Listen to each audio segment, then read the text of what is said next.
who the person is, it's not going to change. You know what I'm saying? It's an inner pride thing. If a man doesn't have the pride to want to pull his own weight or bring something to the table or to, be the man of his house, that is something that is just the way he was raised or his personality. I don't think marriage changes that, because I don't think that a respectable man can feel comfortable with his woman fully financially supporting him. That to me just is, I don't think, that just to me is embarrassing, And we'll find a way to move on. 'Cause if it's meant to be, then it'll be a love song. Hey, it's Gabby Fe. Welcome back to my podcast. You may have seen my viral TikTok videos on the Shade Room, Real Toronto News, World Star, etc., etc. And today we have a very special guest with us, Stormi Maya. Hi. So if you guys don't know, literally Stormi, we started talking a while ago on TikTok, but Stormi Maya, we've seen her on our big screens. We've seen her on our small screens. She had the cutest little stripper dance scene in, the movie with 𝐥𝐤𝐤, Hustlers. She's on She's Gotta Have It. If you're a New Yorker, you guys know and love Spike Lee. And you're on the Wu-Tang episode. Yeah, Wu-Tang season 3 that comes out February 15th. Hey, so I'm really excited to dive in with Stormi. So Stormi, how are you doing? How's everything? I'm fine. So Stormi, tell me a little bit about yourself. People that don't know you, who's Stormi Maya? Honestly, I'm a person that started off trying to hustle and just kind of made a career out of it. So I do a lot of things. So people know me for different avenues. Some people know me for my rock band Cinnamon Babe. Some people know me for my acting. Some people know me for my Instagram thought work. I'm just an entertainer of sorts. I entertain, so I'm always kind of popping up places. Okay, where are you from? Where's your hometown? Bronx, New York. Okay. Hey, BX in the house. BX in the house. Been in LA now for a year and a half. Okay. I rep Bedside, Brooklyn for the past 8 years. That's been my home. All right. Now I'm in LA, so, I kind of go back and forth, though, for work and stuff. Oh, yeah, I'm mostly, as an actor, I haven't done anything in LA. Everything I do as an actor is East Coast. I do all my work mostly in Atlanta and New York. Wow. It's 90% of where I'm booked. Is New York? And Atlanta. In Atlanta. Last year, I filmed in Atlanta for one project for 2 months straight, and then I did a movie later on that year for a month straight in Atlanta. And then all the TV shows I did for HBO and Hulu and stuff like that were all in New York. So I mostly work East Coast. Okay. Yeah. Do you miss it? Yeah, of course. I'm a New Yorker. I love New York. But the reason why I left is because I think there's a housing crisis there right now. It's hard to get housing in New York. Honestly, they're playing games with me. Their credit score requirements were just insane. But also, I like the fact being here because I do a lot of social media content. So I can do that year round. Yeah. It's sunny and it's more inspirational to do content, pictures, videos. New York, sometimes it's hard. It's sometimes gloomy and it gets cold and rainy. So it's really hard to do content. I agree. I it was a struggle. When I tell you it was a struggle to adapt to living in Los Angeles when you're a New Yorker because it's so different. Mm-hmm. And it was hard because I was man, I miss the food, I miss the people, I miss the culture. That was hard. But the upside, it's always sunny in LA. I can always take good content. If you're into social media, this is a great place to do that kind of stuff. So that's why I love LA. Those are the few little reasons I love LA, but it makes a difference for me. So I do love that. So let's just get right into it, Stormi. Tell me about your love life. Are you dating anyone now? What's that looking like? Oh God. No. Girl, I'm bad at picking men. I am a very monogamous person, and I'm a long-time dater. So for me, every relationship I've had since high school has been pretty long-term. But I think that I picked the wrong people to do long-term with. And I technically just got out of a relationship that was about a year, which isn't necessarily that long, but it was toxic, child. What's wrong with them? Why do you feel you picked the wrong man? What's the similarities between?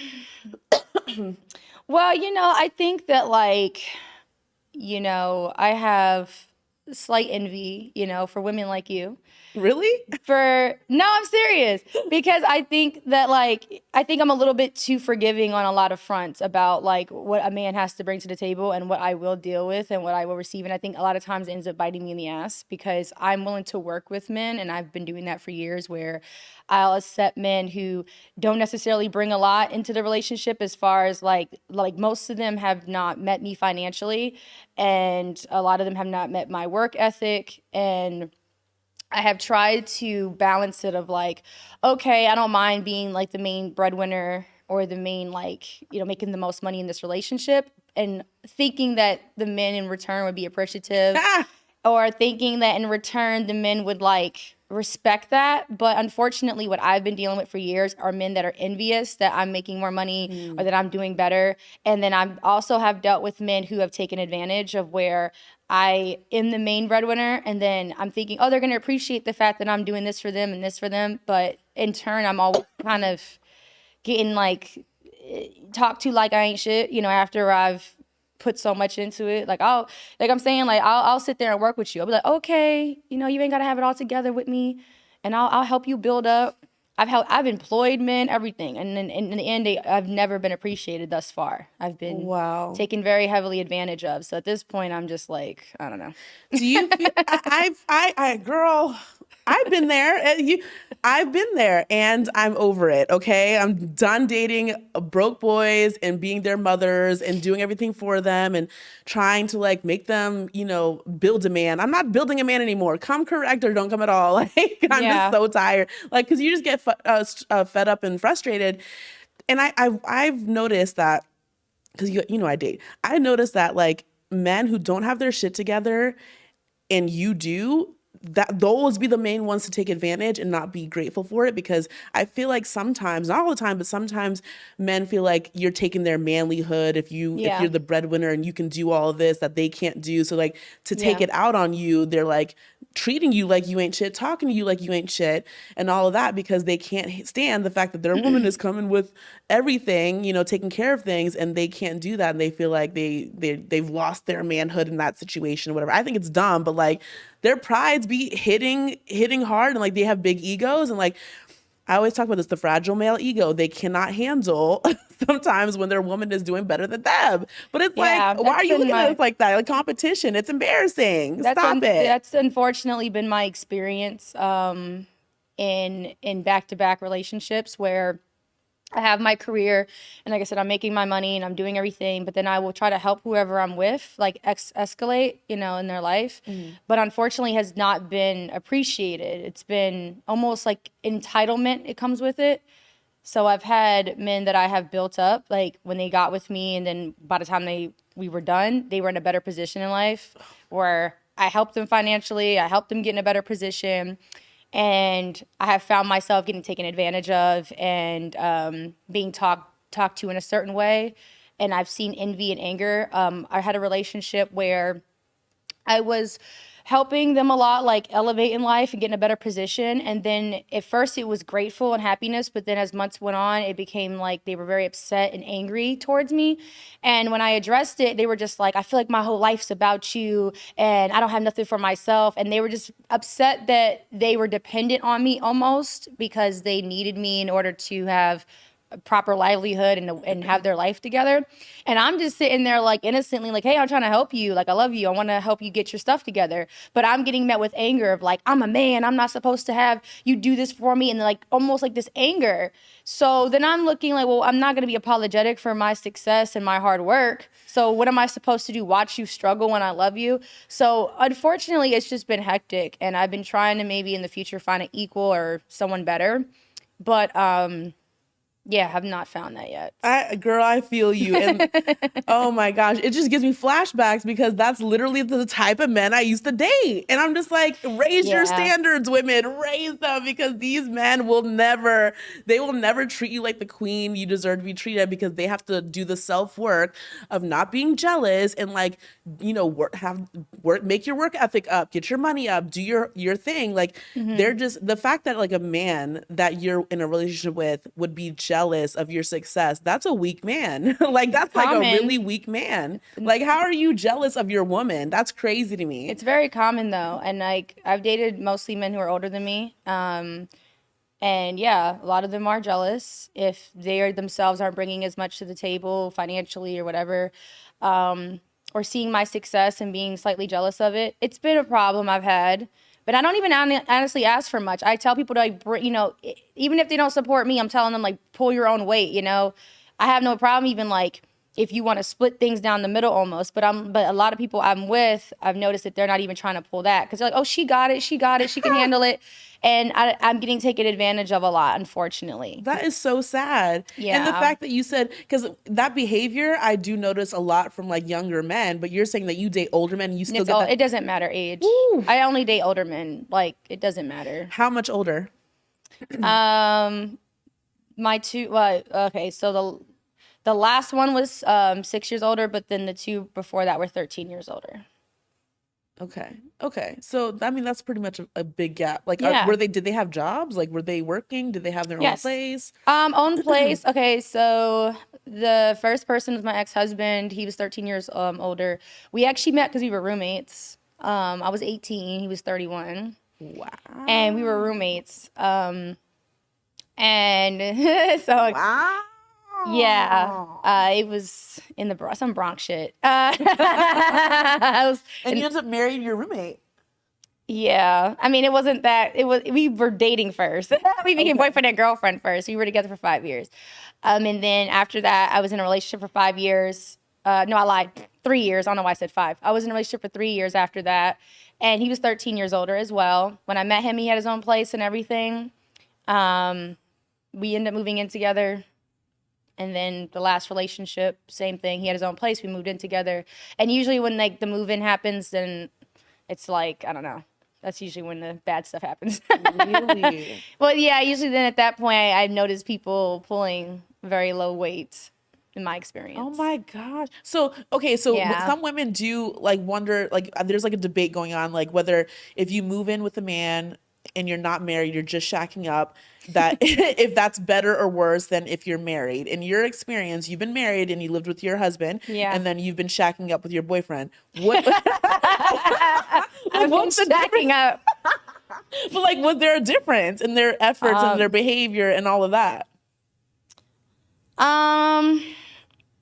Marriage to me did not necessarily make a difference in the scenario. I got married because I was being criticized by family and stuff. Like, you can't be with no man for years and years living with him and not be married, da da da da da da. So I was like, all right, so I got married. But to be honest, it didn't really change anything. All it did was it ended up frustrating me because then I was like stuck.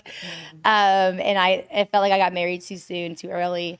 But to be honest, no, I think that who the person is, it's not going to change. You know what I'm saying? It's an inner pride thing. If a man doesn't have the pride to want to pull his own weight or bring something to the table or to, you know, be the man of his house, that is something that is just the way he was raised or his personality. I don't think marriage changes that because I don't think that a respectable man can feel comfortable with his woman fully financially supporting him. That to me just is, I don't think, that just to me is embarrassing, you know, to have your woman supporting you, unless you're on the deathbed or something, you know. But yeah, unfortunately, I've noticed a big trend of men nowadays wanting to be taken care of by women, wanting women to pay bills for them, wanting women to buy them shoes, a lot of big pimp mentality I've been seeing lately, which I just, I'm not down for, so. I'm so glad you're being so real right now because I've been wanting someone to say this because I've been experiencing that too, and I talk about it as well. I'm sick of seeing that, like, men just expecting to be taken care of, and that's like become a normal thing. And I agree with you. Men should want to take care of their household and their woman. And a lot of them, they're like you said, oh, she got it. She's successful. She's doing good. Like, let her take care of it. No, we're not doing that anymore. I think also, I think that these specific men are preying upon successful women who have it together, and they're looking for that. I've noticed that there's a different treatment. Like, women who don't necessarily have anything or struggle financially, I notice that they get a different treatment from men than successful women do. And I think that a lot of men like the whole damsel in distress. She's fully dependent on me, because I've noticed that, like, if a woman does not herself have any money at all and she's in a position where she's just kind of like, you know, needs a man, like legitimately needs a man to get by, I've noticed that they will typically attract the type of guy that is like controlling, but he's like, yeah, I'm the man of this. She can't leave me. She's dependent on me. And in that case, I'll see men taking care of things financially without a problem. Now, I don't know if it's necessarily the best situation, but I see that a lot of men like that. Like, she can't go nowhere. But I've seen with women who are very successful and they can leave a man at a drop of a dime and have their own house, have their own car. I've noticed that a lot of those same men are very intimidated by those women because there's lack of control for them. So they don't really approach me. So what I more attract are the kind of men that are like, I'm going to be a moocher. I'm going to like get like a sugar mama type of vibe. I'm going to get a woman that's going to take care of me. So unfortunately there needs to be a middle, but I have not seen that yet. Damn. That just made me rethink my whole roster. Like, 'cause you're right. Like, I didn't see it as that, because I do wonder sometimes. Like, I'm like, why is it that some of these women who don't do shit, ain't got shit, like literally have no goals, no dreams, like they're not doing anything, and they have men like just wanting to pay for their whole lives, wanting to spend all this money, and it's like, you're right, when you don't ever see it's like a successful woman that a man's trying to do that for, and I didn't realize that it might be a control thing. It's a control thing. They can't control you. Yes, because it's you at that point are an asset. It's like they have you fully in control. Like, it's not intimidating to them. You need them. They can just kick you out at their will. They can get rid of you at their will. And for a lot of men, they like that security of knowing. A lot of women like myself are intimidating because, you know, you have your own. You can leave on your own. You can do it. You can get another man, like whatever. But also you can just, a man can't dangle the car and the house and everything in front of you. And that for a lot of men is insecure, because a lot of men are raised that women are assets to them and then property to them. So when a woman's coming with more than them or equal, to a lot of men, that's insecure for them. You know, it makes them uncomfortable. Yeah. So it takes a special type of man with a certain type of security in himself to handle a woman that isn't equal, like legitimately equal or in a better position. So. Okay. So, like, speaking of, like, have you been in a situation, even if it was like short term or just a date or something, where you've seen those type of qualities that you are looking for that is the opposite of your long-term relationships, that might work for you if you were to see it again in someone? No. Oh. No. Wow. I have seen really only two types of men in my life experience, and the type are either the men that, and just in my case, there's men in my industry, you know, the entertainment industry, men who are very successful, and, you know, men who have a lot of money and all that type of stuff that I've met. But a lot of those men, a lot of them have shared the same close to personality of, they want their woman to be their asset. So it's like the world is about their career, their appointments, their traveling. So if you were with these men who had all this money and all this success, they would want me to more submit, like, and make my life more about them. So every time I have to go to an event tonight, we have to go. If they have a red carpet, I have to go with them. If they have a board meeting thing or a meeting, I am their arm candy. I am their asset. I'm their woman. So I am like this extension of them. And like, it's all about their career and their life. And that's what a lot of, in my opinion, a lot of super successful men want. They want a woman that, because they're bringing all this to the table, you don't have to work. You don't have to do shit. And that makes it better for them, because then you can just watch their kids. You can just go travel with them when they need to. But unfortunately, for those men, I have my own life, my own career, my own traveling, my own thing. So most of the time, the only man that kind of goes in sync with is a man who doesn't really have much going on for himself. But in turn, that gets me someone who ends up wanting to take advantage of me, wanting me to be fully financially supporting of them.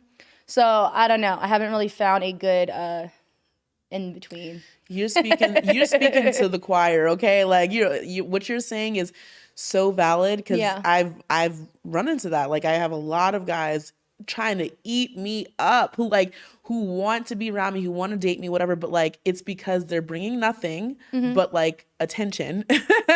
Yeah. And like, you know what I mean? But like, you describing those successful men as wanting a woman to be their asset, when you explain that, I think of like women that are successful who were not born to be just an arm candy. We're not born to be just an asset. Like some women, they have the capacity for that because they don't really have anything else going on or whatever. And they're just like, okay, that works maybe for them. But like for someone who has like a dream, a goal, aspirations, things like that, like it may not work that way. Like, but then I think about further down the line, and I don't know if you want children. Like for me, I want children so I can see myself dedicating my life to raising my kids, my family, whatever. But like once those kids are in school, I'm not gonna just be sit at home bored. You know what I mean? Like I'm probably gonna want to do something by then. So like, I mean, have you thought about that? Like when you're older and like maybe you're in a different mindset or different season in life. I don't know what that looks like for you, but yeah, what do you think? To me, having a relationship and having a child are like two separate things. So, like I have no problem like having a child in a non-traditional sense of like, if I could have like a partner to do it with that's, like I said, not trying to take advantage of me, and willing to do what they need to do, that's fine. The problem I've been having with men is this, right? So like in my last relationship, here's how I put it down. So homeboy, for example, he wasn't trying to match me financially or like, you know, pulling his weight in the relationship, right? So how I look at it is like this. I think women are better at that role. Like if a man has a lot of money and a lot of success and a woman doesn't have much going on, a lot of women are good at stepping back and being like, that's the man of the house. You know, what he needs me to do, I'm going to do. If the man's like, hey, I make all this money, I need you to stay at home, watch the kids, do this, do that. A lot of women don't have an issue with it. They're like, okay, fuck it. As long as you take care of me and the kids and you pay for things, I can do this role, right? Okay. And a lot of these women know when to not talk back, know their place. A lot of these women will even know, like if the man's cheating and stuff, you see a lot of women still staying because they're like, well, you know, he's taking care of business, right? Unfortunately, a lot of men don't know how to play that role.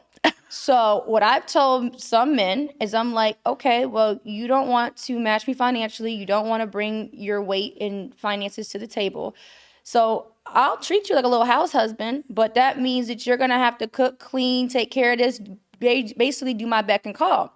And I try to do this with homeboy where I was like, you know, like you need to drive me where I need to go, take me here, do this, pick this up. Like if I'm the breadwinner, if I'm taking care of you as an adult, your finances, your everything you need. I'm a very busy woman. So if you're going to shoot content for me all day, like I said, pick up this, pick up that. Basically, I ain't got to pay an assistant. I'll, you know, paying you through existence. But unfortunately, a lot of men can't handle that. Because I tried to do that with a homeboy, and homeboy just was like, I don't feel like a man in this position. I'm like, well, you going to have to figure something out. Because you ain't going to be in my house not paying no bills, eating up my food, and then also not going to have it cooked for me. So the problem I have is if, you know, I'll take a little house husband, but you're going to have to watch how you speak to me. And the same way a man would. If you're in a man's house and he paying all the bills, and you going to watch your mouth, right? When he come home, you're going to have his slippers. Well, if I'm the woman of the house and I'm paying all the bills, you going to be my bitch. Respectfully. And a lot of men don't want to be a bitch. But if you don't pay any bills in my house and you don't pull your weight, that's what you're going to be. So I'm just being honest. That's some real shit, because I agree. Yeah, but unfortunately, a lot of men don't want to play that role. They don't. So that's my problem is you can't have your cake and eat it too. Either you're going to, you know, pay these bills in this house or go, you know, pull your weight with me, or you're going to have to be my housewife. And unfortunately, a lot of them don't want to do that. So, I mean, I agree. Yeah. You made it very plain and simple. Okay, if they don't get that, I don't get. I've tried to have a house husband, but they don't want to do it. I've tried. They do it for a little bit because you're like, I have a good deal, and then they're like, oh wait, the woman's running. They be feeling real. That's right, me. That's what I'm trying to say. Like, I mean, I don't tell you can't have both. Right? You can't have both. And I recognize that because I'm a very strong, you know, powerful, independent woman as a single woman. Mm-hmm. But if I'm with, you know, I'm very much so about like, I want to get married, I want to have kids, I want to, you know, be like a hot housewife. Like I can totally play that role, but only if he's willing to play his role. But you, like you said, it's either or. Like I know that I would have to step down a little bit, somewhat, to like do that whole lifestyle.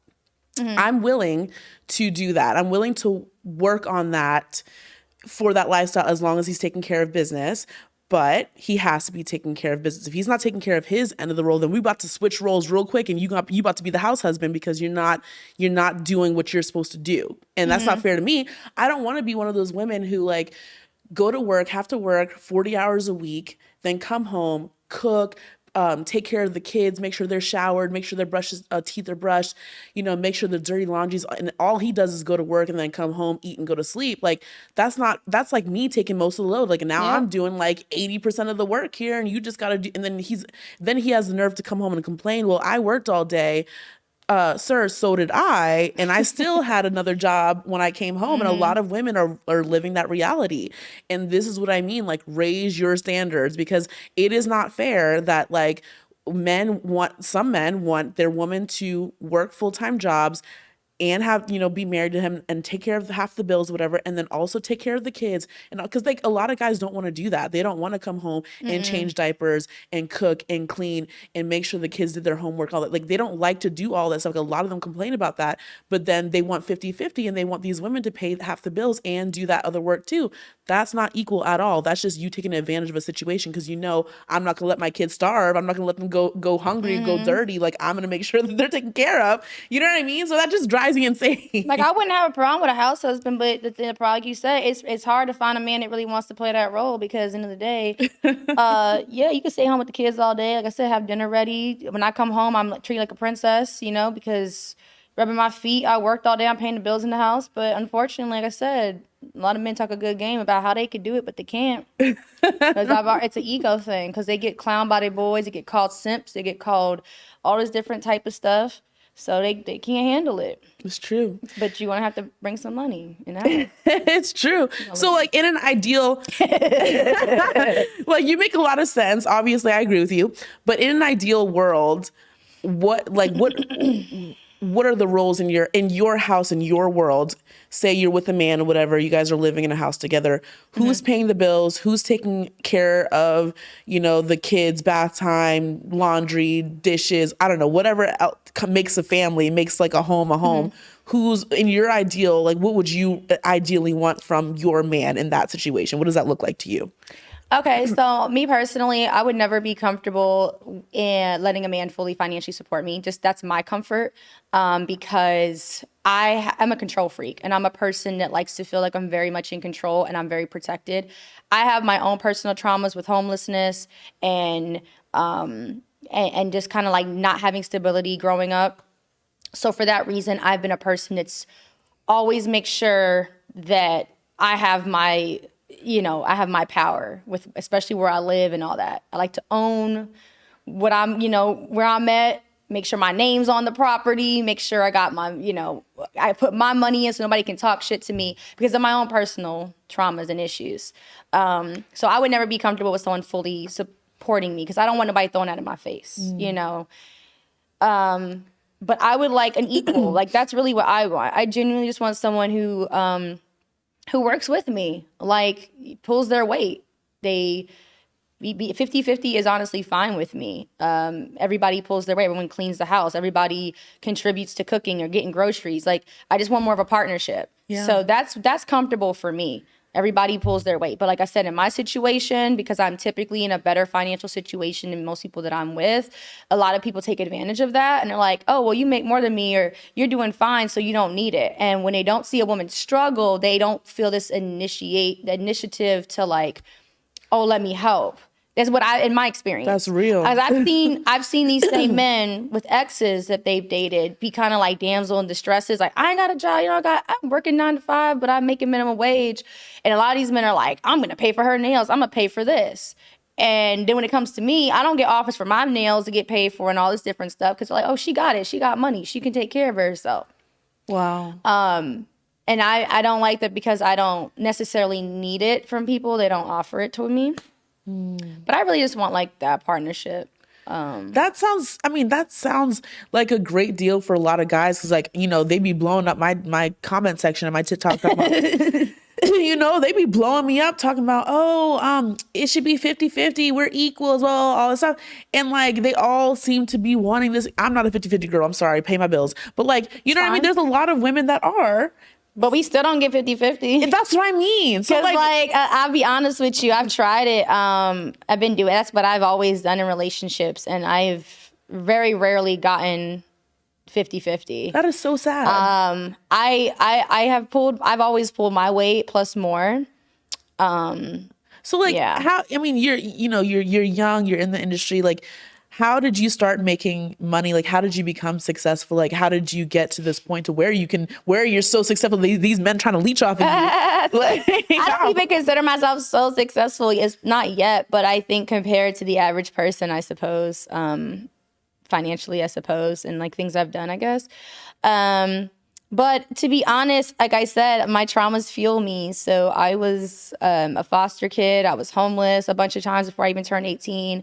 So starting as like a teenager, I just had like this determination to never depend on people and to like have my own. And I think a lot of people in life have been very sheltered and they've had the privilege of having family to depend on and like probably more structure than I've had. So for a lot of them, they don't have maybe that same drive of like, I have to get this done and I have to do it on my own.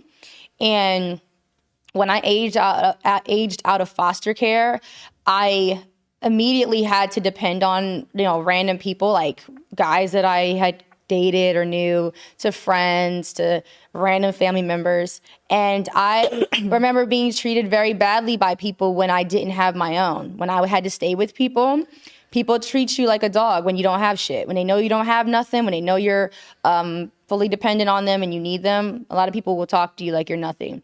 And I remember just never wanting to experience that ever again in life. Once I was determined that once I got out of that situation, I was not going to turn back. So I was willing to do whatever I had to do. So when I was 18, I started stripping, started dancing first. I danced, I had sugar daddies, I did dominatrix work. So I basically went into the line of sex work because I was like already working $8 9-hour jobs and it just wasn't cutting it. I had to come out of I was like, I have to get past all this. So I was doing that. Plus I was doing modeling jobs where I was getting like little $100, $200, doing music videos for $250, thinking I was doing something, added up. And I think the final straws, I had like this boyfriend I stayed with, and while I was staying with him, he kept calling me out my name, and he kept saying, you don't have nothing. All you got is what's in that suitcase. And he was talking down to me like I was nothing. And I remember I went and started cleaning houses in lingerie, charging $150 an hour. And I was working in this little store making $9 an hour at the same time. I saved up my little money, got myself a room, and I never turned back. I was like, I'm never going to be in a position where I need somebody like that because I'm tired of being talked down to. So I've lived with men who have taken care of me. Like I said, I would never turn back because I saw the way I got treated and talked to, and I had to take it because I was not in a position to open my mouth because it wasn't my house. So wow. I wouldn't, yeah. I would feel the same way. If I had that background and I was living with a man who treated me like shit and I knew I had to take it because I didn't have my own, I would never let a man fully fund me ever. It was multiple. I would do 50-50. And it was multiple men. It was different because I had different, like I dated him for like 2 months, and I had it happen back to back. That is awful. And I'm so sorry. Like, I'm thinking about all the women. Like, there's so many women who tell me that they're just like, no, like you should go 50-50, you go 50-50. And like to hear someone's experience saying like, no, this is why I decide like I'm not ever gonna be in that position again. Yeah. I would never be in that position yet either. I would never want to. Like, I can't even stand. Even now, like I don't have to rely on a man. Thank God, I don't have to rely on a man. But even like in certain situations where I'm dating men and they try to have that kind of control over me, it really bothers me because I'm just like, ew, why do you feel like you need to own me? Like, I'm not. People don't understand. Our grandmothers and great grandmothers were getting beaten and cheated on. So like, I have no problem with women in their own standards. Women can have a man fully financially support them if that's what they want. I just say that like it necessarily wasn't a glorious time. A lot of women were being very cheated on, very beaten, very abused in that time because it was like they were property. They were basically being bought. And when people feel like they've purchased something, they feel they can treat it the way they want to. So that's why I've always wanted to pull my own and have my own so that nobody could use it against me. Like, oh, you ain't got nothing. You need me. And I have even seen my own mother go through it, because the first time we became homeless was her ex-husband had put us out. And then we had nowhere to go. So I had that trauma from being younger. That's when I first became homeless. My stepdaddy was like, he got a restraining order on her, got us kicked out. We lost everything, like, you know, that day. The police let me get like a couple little articles of things. But, you know, her ex-husband, boom, kicked us out. We had nothing. Then we had to stay with friends. We had to stay with other people. You know what I'm saying? And so we could get our own. And so I had so much instability. Like I said, by the time I was an adult, I was like, nobody's going to hold nothing over my head. Yeah. So I've been in relationships, like I said, where I'm with men. I did have a couple of sugar daddies when I was younger, but I did not like it. Now, that's not equivalent to like a relationship, obviously. But even in those type of situations, the way the men would treat me, it was like I was just a purchase. I was just an asset. I felt very unheard in those relationships. I felt very like unrespected, just like I was a little plaything. So I have been more attracted to the men that approach me more on a friend basis. Like they want to hear me talk. They like my opinions. They see me as a person. But unfortunately, like I said, in my experience, a lot of those men have been the same ones that have not wanted to pull their weight with me. So. Wow. Yeah. Yeah. I have women, there's women in my, like, I have a lot of like strong, amazing, like independent women in my family. And I have women in my family who were in those situations too. Like they were abused by their ex-husbands and like beaten on, like domestic violence, all of these things. And so after that trauma, they would not ever accept another man that was like a provider type or dominant type or anything like that. They like men who come across as like friend and emotionally intelligent and emotionally supportive and like non-threatening. I don't think guys understand like women like men who are non-threatening, and I don't think that they understand like that they come off threatening, because in their worlds they have a penis and they don't ever have to worry. But like if I'm walking down the street and this man is being really aggressive with me, trying to talk to me and get my attention, it makes me really uncomfortable, because I'm like, what's he about to do? Is he about to grab me and throw me in this car? Like, why is he getting so big on me? And I don't know you. I'm just walking down the street. And then another case, one of my ex-boyfriends met me this way. He was walking down Canal Street in the Lower East Side, Manhattan. And like, he came up to me and he was like, having such a like normal conversation, nothing about my looks, like, oh girl, you look so good, like nothing like that. I was like, hey, like I saw you guys just come out of this club, like was it good, like did you like the music? Just like a regular conversation. It was very non-threatening. Talk to you like a person. Right. Yeah. Not like a piece of cake, you know? Usually, that's who I talk to. Yeah. When men hit me up, like, I want to lick on you and stuff, I don't respond to them. Not lick on you. Yeah. Some men are just like, come on, baby. That's why I don't date a lot of men in my industry, because, like most of the rappers and athletes and musicians and stuff that message me, most of them are just like, come through tonight. I'm in LA for only one night. I get like that from A-lister, B-listers, and they just message me like, yeah, come through. And they're like so entitled that they think I'm gonna say yes, because like, you know who I am, you know what I've been in, you know I got money and success. So I've typically just been turned off by, you know, men around my industry at all. They've approached me very, most of them have been very entitled, like, come through, let me fly you out. Like, I get them every day, like, DM, like, let me fly you out tonight. And I'm like, are you used to like these little broke groupie chicks that want to get flown out to like Atlanta? Like, that ain't no flex. Like, celebrity couple was like, we want to fly you out to DR. I was like, that's $300. Like, I can fly myself out to DR. That's what I'm saying. Like, to a lot of these men, it's like I'm intimidating because that don't impress me. They be like, I'm gonna fly you out to Miami. We gonna have a crazy weekend. Now you get you a little girl who work at the Piggly Wiggly. She's like, ooh, I'm gonna get flown out to Miami, girl. I'm about to suck some dick for some shrimp and cocktail sauce. Girl, I don't need the hell. Fly myself out to Miami. I can fly. I just came back from Australia, girl. Like, ain't nobody impressed by no Miami. But I'm saying that's what it is too. Like, you know, a lot of those men, a lot of those like those types of men, they be hit me up like I'm just some like simple thought, like some girl from the strip club or something. Like, ooh, I saw you shaking them things on Instagram, so you definitely the type to do this. I'm like, no, sweetheart. Oh my God, the boldness though. Baby, no, I perform theater in New York, baby. I do television programs. I'm about to perform on stage with my band. I actually do things. You used to people who don't do much with life because that's not very impressive. So I do usually go for like the geeky type, the like. Me too. I usually go for like the, friendly, like let's talk, let's like the one that like honestly like your friend, like guy friendish. But like I said, unfortunately, it does not matter what they're into. A lot of people take advantage still. Yeah. Yeah. I mean, you're killing it though. Like, props to you. Like, you thanks. went through so much adversity, and you didn't make excuses. Like, you got here. Like, you are here. Well, that's just my motivation.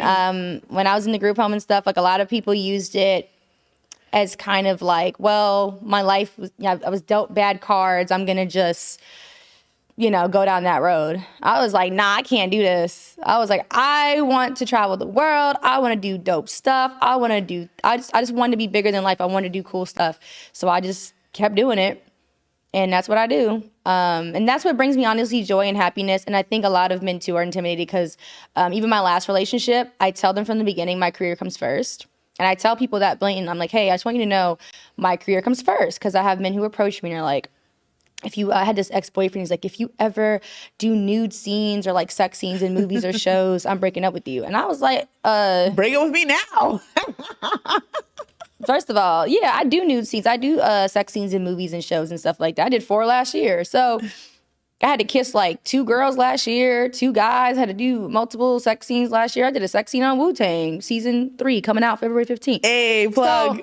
So, my whole thing is like, as an actor, that's something we do. We kiss other people. The scenes are fake, obviously. But I'm like, my career comes first. I had a boyfriend when I did Penthouse, Playboy. Had boyfriends that were like, if you do that, I'm not going to be happy. Okay. You're gone now. My publications, my success is still here. The movies I've done where I've, kissed on people and stuff are still here. They can't be taken away from me. Men will come and go. People will come and go. But your success won't. Your accomplishments won't. Amen. They're embedded in 1,000 years after you're dead. Yes. So that comes first to me. That's my security. So wow, that's intimidating to some men as well. Like, because they can't control me in the sense of, you can't wear that. I don't know who you talking to. I'm gonna wear what the hell I want to wear. That's the thing. You can't really tell me nothing because I'm like, I don't need you for nothing besides companionship and dick. So you really can't talk to me like I'm a simpleton. Like, who are you talking to? I don't live on no farm. So you've never like met a man that you were intimidated by, that you like kind of like, oh, maybe that, like, has anybody slid in your DMs that was like a celebrity, whatever, and you're just like, you double thought it, like, maybe I should, because you were such a fan of his work beforehand? Or No. you just like instantly turned off, like, No. nope, ew? Absolutely not. I don't want to have sex with a celebrity man ever. No. Okay. No. Well, first of all, they talk too much. They're going to tell somebody. Then if I end up being a woman, all the success I've worked for years going to be reduced down to I'm so-and-so's girlfriend. Ooh, you're so right. Now I'm going to be called an industry hoe. Now it's going to be like, this girl didn't work for nothing. She slept with people. Good for you. No, but also no, because most of them got wives and girlfriends. And like I said, the way they approach me is instantly a turn off. I've had celebrity men ask me to move in. A lot of celebrity men are just very detached, like, from reality. Like, they're just like, oh, I can just get what I want and get who I want. So a lot of times they just approach me like, I don't even know them. Come through tonight. I don't know you, the hell? Celebrity men be hitting me up like, I did this one TV show, and one of the stars of the show, he was just like, he was like, okay, well, come through. It was like 12 o'clock at night. I don't meet with no random man at no midnight. I don't know. You could be a killer. He's like, that's right. How you know who I am? No, I know who you are publicly. I don't know who you are behind the scenes. I had a celebrity man when I first moved to LA tell me to go hiking with him in the middle of the woods. I said, why the hell would I meet anybody in the middle of the woods? He gonna send me a video of him in the woods walking around. And then I went to this shoot and the makeup artist was like, girl, I would have went in the woods with him. Do you know who he is? I said, I don't give a hell. That's why you be having all these creepy stories happening. Because y'all be thinking somebody's status mean they can't be a creep. No, I'm not going to no damn woods with you. That's odd. That's an odd invitation. I don't do odd things with people. That's odd. Meet you at midnight. I went to a rap party of a TV show I went to. One of the stars of the show was like, I planned a threesome for me and you tonight with this random ass girl. I don't know, y'all. He's like, you coming through? No. No regular man would ask. That's what I'm saying. Celebrity men are weird. No regular ass man would have the confidence nor the fucking delusion to approach somebody and be like, I have a threesome planned for us. And he was fine too. He was fine. He was a little fine, light-skinned man. But no, I have no threesome with you. No, you, sir. The hell I look like just having threesomes with people at parties. What the fuck do I look like? That's odd. That's odd behavior. That's mental illness. I don't do that. Meeting with random people, going to random people's houses, and you wonder why you woke up, don't remember shit, because you just doing odd things. I don't do odd activities. That's how I keep myself safe. I don't go to after parties. I don't meet with people. The celebrity men are the creepiest. You see all these stories that be coming up 10 years later? Put myself in that situation. I'm so glad you said it from someone who's inside the club. For all of us who can't get inside. No, like they you weird. I don't give them no pussy. Absolutely not. And there's always something going around in the industry. No. That's why I've been dating more like the little Radio Shack nerds and stuff. But not radio. Is Radio Shack still around? I don't know. But I still date them. You know, I've been willing to date the little Radio Shack nerds. I've been dating the little, anime nerd guys and stuff. That's usually what I go for. But like I said, they've been working my nerves. They've been taking my money.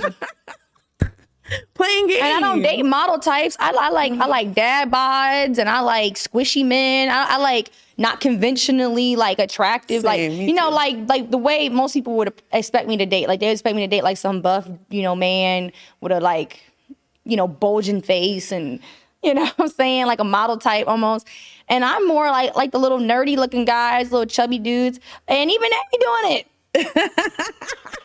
They be doing it too. That's what they say. You can't go for the ugly guys because they treat you just as bad as the pretty boys. It's terrible. Everybody the same. It don't matter. That's what people don't get. Whether they pretty, they ugly, they big, they small, they broke, they rich. All these men's, all these people's, women too, they all just be annoying. Everybody's annoying. Honestly, I say date people until they break the straw. Just date them till they wear you out and then just get rid of them. I feel like at this point in my life, dating's like furniture or a car. Like just run it till it just fucking break down. Like no expectations for it to be a lifetime thing. That's what fucks people up. Lifetime expectations. I'm just gonna date you till this shit falls apart. That's what I've been doing. I'm gonna take your advice this year. Date until it falls apart. All these expectations. We're gonna be together forever. I don't know. We'll see. We'll see if we make it to next week. We'll see. We'll see if we make it to fucking next week. At this point, I'm not surprised when relationships end. I'm just like, okay, well, that was cool. I got divorced from my ex-husband like it was nothing. I just called him up and I was like, I got divorced today. I went and applied. Really? I called him. I went to the office and I was like, I found somebody else. Bye. What? Yeah, he got on my nerves. I left. Cold-blooded. You must have destroyed that man. He's like, what? I was just married and you just filed for divorce out of nowhere? No, I warn people. I'm not abrupt. I warn people. I warned him for 2 years. I said, I'm leaving. I'm going to divorce you. You ain't giving me no dick. You acting up. You messing, you doing weirdo stuff. I think he had a problem because money was disappearing. Wasn't paying things on time, was very suspicious. I told him intimacy was dead. Things were very odd. No hand holding. Things were very odd. I warned him for 2 years. I said, I'm going to leave your ass. Nobody believes me. I left him. Then I got the next man. I warned him. I said, I'm going to leave you. I'm very patient. He was like, she ain't going nowhere. I was like, okay. I left his ass. Good for you. Got the next one 2 months later. Life's too short. I don't wait long either. Since I was 15, I think the longest I've been single is like 3 months. Lord Jesus. Really? So you're a serial monogamous dater? Yeah, but like, for example, like I've been with 3 men in 10 years because one was 5 years, then 3 years, then like a yearish in time, so it's like not a lot of people. It's just that I'm very patient, which my patience is wearing thin. I feel like people got to stop being so patient because I've been too, like, don't be like me. Don't be patient because no one really changes for the better as time goes on. It usually gets worse. That's what my dad used to tell me when I was younger. People just get worse. They do. That's so like whatever sad. your man's quality or standard or whatever the fuck he is now. Like let's say y'all dating for 2 weeks. That's his best. That's so That's sad. the best.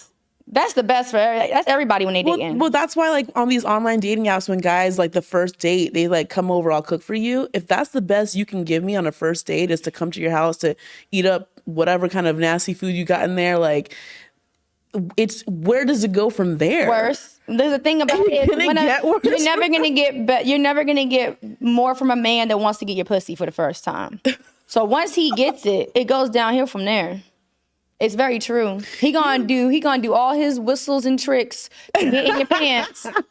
And once he gets in them pants, first couple of months he gonna keep wanting it. But then as time goes on, he gonna get comfortable. That's his now. So now he don't really have to try too hard for it. So it's gonna get worse from there. Like, people I meet, we've been married for 14 years. He don't ever take me out for Valentine's Day no more. It gets worse with time. It gets worse. That's why housewives be cheating. That's why when I was a stripper, it was a bunch of husbands coming in there because their wife don't want to fuck them no more. It gets worse. So if you dating a girl and she only giving you coochie once every 2 weeks, and that's the beginning of the relationship, it's gonna get worse. It always gets worse for whoever. That's me too. I have sex with you almost every single day when we first start dating. By year 3, you might get it twice a week. I'm dead serious. Oh my God. They be like, you were so horny in the beginning. Yeah, the dick got tired. I got used to it. Got routine. Not the routine. You have to do things to make it spicy, to keep the spice alive. I get bored. I'm like, you boring. Where's the romance? Where's the petals? I don't want you just on top of me. You like, I don't know. He don't always need to be on top. You can be on top. I don't want to do that. I do that in the beginning. Then after like a year, I'm like, all right, I'm gonna lay down. Oh, God. I'm gonna turn over real quick. I ain't gotta prove nothing no more. Stormi Maya, people. Stormi Maya, everyone. My favorite, roll over, let them just have while you half asleep. Sometimes I fall asleep too. I'll be like, not you falling asleep in the middle of sex. I've done that a lot. I have fell asleep in the middle of sex a lot, and it's good. It's not like it's not good. It's been good dick. It's been. Does delightful. He know you're sleeping? I don't know. A lot of times when I do the side, because it'd be like I'll be on my side, and I just be like, but I just be kind of like coming in and out. Usually I'll come in and out, so I'm like, kind of like, oh shit, I don't know. That usually happens after a year of dating. I usually just get kind of sleepy. Oh my God. Like anyway, I said people get worse as you date them longer. So.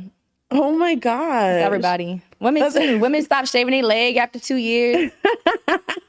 She'll hide her farts from you. Then after like 5 years, you go and see her poop. No, everybody get worse. So that's why I said. So what will falls apart. What will make you stay? Like what will make you stay? Dependency, comfort, not feeling like starting over again. That's what most people stay together for. Most people stay together because they're like, I don't feel like starting over with nobody. We got kids. Shit, I like the way you make pasta. That's what people stay for. Little things like that. So it's the little things that count. That's what I think. I'm a realist. Like, I think romance and all that's really cute, but I think what keeps together most couples is like that friendship, the comfort of having someone that already knows the names of your friends at work. It's that comfort of things being familiar that keeps people together, in my opinion. And a lot of times it's just easier just to stay with somebody. So. Well, you said dependent. Dependence, and not for me. That's not for me. I said that's what probably keeps most people together. Is dependency. But you feel like you would stay with someone just because of the little things that matter. I honestly will stay with. I'm actually a very chill person. I'll stay with you as long as you don't get on my nerves. I'm honestly not that bad. Just for me, say pull your weight. Contribute to my house. You know what I'm saying? Just don't get on my nerves. Don't bother me. I don't like feel the need to date a lot of different people and stuff like that. People get on my nerves, so I'd rather just have one person that I deal with. One dick, everything familiar. But most people just get on my nerves after a while because they just trying to take advantage and they're not bringing nothing and they just get on my nerves. So don't get on my nerves. That's about it. So Wow. I'm a very simple person. Just don't get on my nerves. So what, like, They usually do though. so what is like the best thing that's happened to you since blowing up and getting your big break and getting your verified? I Like, didn't get that big break yet, girl. Come on. we see you on our TV screens. That's and our not the movie big screens. break So yet. what's the big break you looking for or waiting for? The big break is when I no longer have to do Instagram thotting, girl. Oh, so your money is from Instagram thought. Not necessarily, but that's what I get like a lot of traction for that brings me just like, people knowing who I am. So whenever the gig is bigger than that, most people know me from whatever that gig is. Like maybe like a big movie role or a big like TV show role. What's been your favorite project so far? It hasn't come out yet. So last year I filmed this series, 𝐥𝐤𝐬, where I'm the lead of it. So I play a 16, 17-year-old teenage mom, and we filmed 11 episodes. And, that's the project I filmed in Atlanta for 2 months straight. And we just also filmed again the beginning of the year. And it was like interesting because, I was playing 16, 17 into 18, and I got to be pregnant. I had like my son, and I got to work with a baby actor, which was fun. Aww. And leading a show was definitely a very new experience as an actor. It was a lot of pressure. It's a lot of work. I was working about 12 to 14-hour days.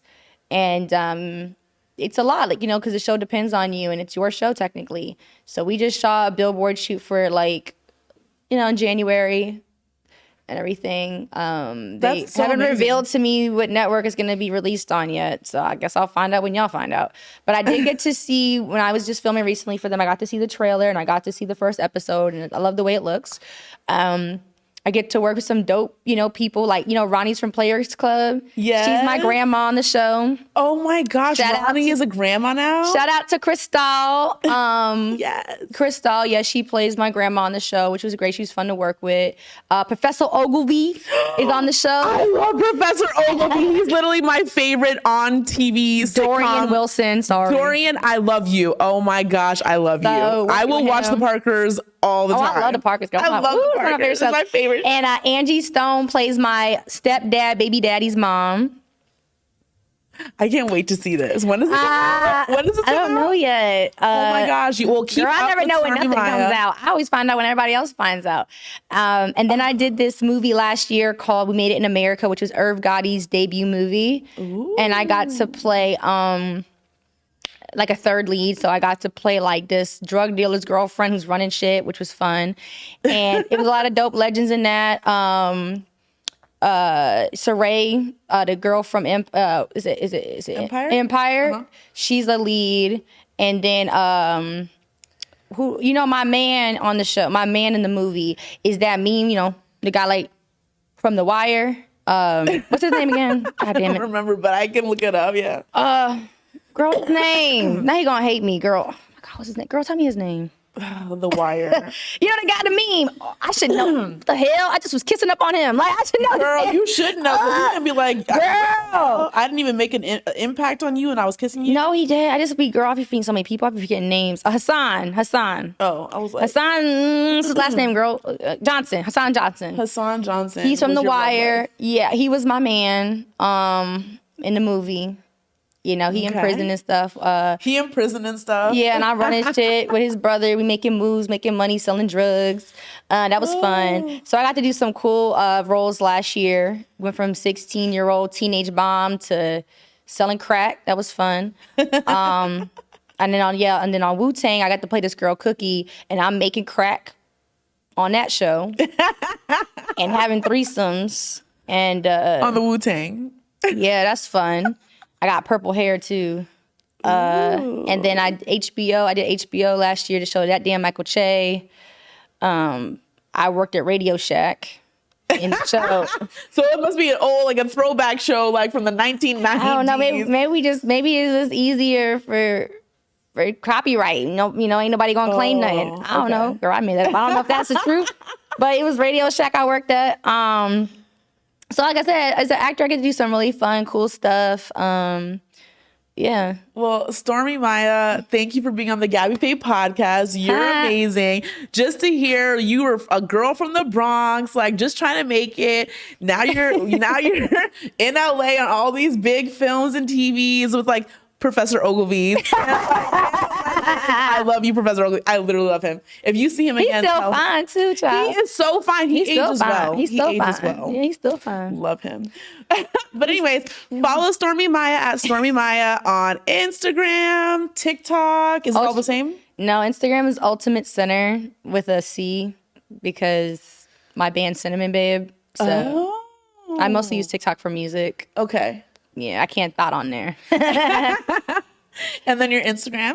Stormi 𝐬𝐬, STRMIMAYA with a blue check. Hey, I gotta say that because there's a lot of fake, so I gotta say that. And my Twitter is Stormi MF 𝐬𝐬. Don't go on there unless you're 18 or older. Well, thank you everyone for watching the Gabby Fe podcast. We loved having Stormi 𝐬𝐬 on the episode. If you loved this video, thumbs it up, subscribe to this channel, comment what you like the best, and I will see you next time. Bye. This is YouTube.